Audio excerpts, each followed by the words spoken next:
अस्सलाम वालेकुम नाजरीन, उम्मीद करती हूँ कि आप सब खैरियत से होंगे।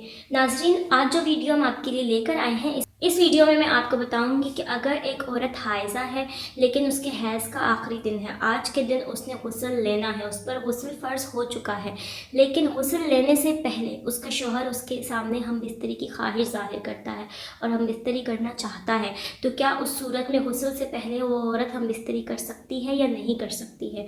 लेकिन वीडियो में मज़ीद आगे बढ़ने से पहले आप लोगों से एक छोटी सी दरख्वास्त करना चाहूँगी कि अगर आप हमारे चैनल पर नए हैं और अभी तक आपने हमारे चैनल को सब्सक्राइब नहीं किया है तो चैनल को सब्सक्राइब कर दें और बेल आइकन को हिट कर दें ताकि आने वाली मज़ीद वीडियो से आप लोग फ़ायदा उठा सकें।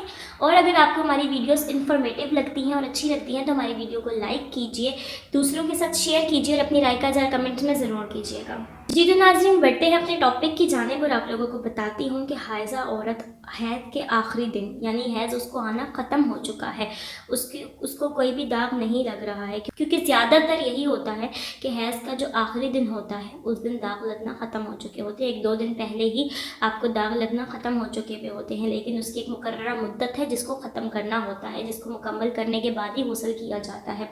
तो उस दिन अगर उसका शौहर उसके साथ हम बिस्तरी की ख्वाहिश ज़ाहिर करे तो क्या वो गुस्ल से पहले हम बिस्तरी कर सकती है या नहीं कर सकती है। तो नाजरीन, अगर हैज़ ख़त्म हो चुका है, बेशक हैज़ ख़त्म हुए हुए 1-2 दिन गुजर चुके हैं लेकिन अभी तक गुस्ल नहीं किया है, तो उस सूरत में औरत नापाक ही है, वो नापाक ही मानी जाएगी और उस पर गुस्ल फ़र्ज़ ही रहेगा, तब तक वो पाक नहीं होगी। और नापाक औरत से हम बिस्तरी करना हैज़ की सूरत में गुनाह है, इस काम से मना फरमा दिया गया है। इसलिए चाहे औरत को हैज़ ख़त्म हुए हुए 1-2 दिन गुजर गए हों, लेकिन जब तक वो गुस्ल नहीं कर लेती, जब तक वो पाक नहीं हो जाती, तब तक वो अपने शौहर के साथ हम बिस्तरी नहीं कर सकती।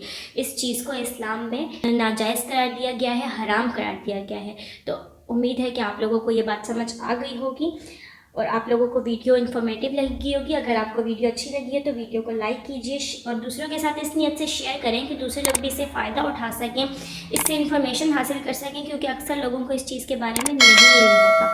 तो उम्मीद है वीडियो अच्छी लगी होगी। वीडियो को लाइक कीजिए, शेयर कीजिए और अपनी राय का इज़हार कमेंट्स के ज़रिए ज़रूर कीजिएगा। ख्याल रखिएगा। आपसे मुलाकात होती है अपनी अगली वीडियो के साथ। तब तक के लिए खुदा हाफिज़।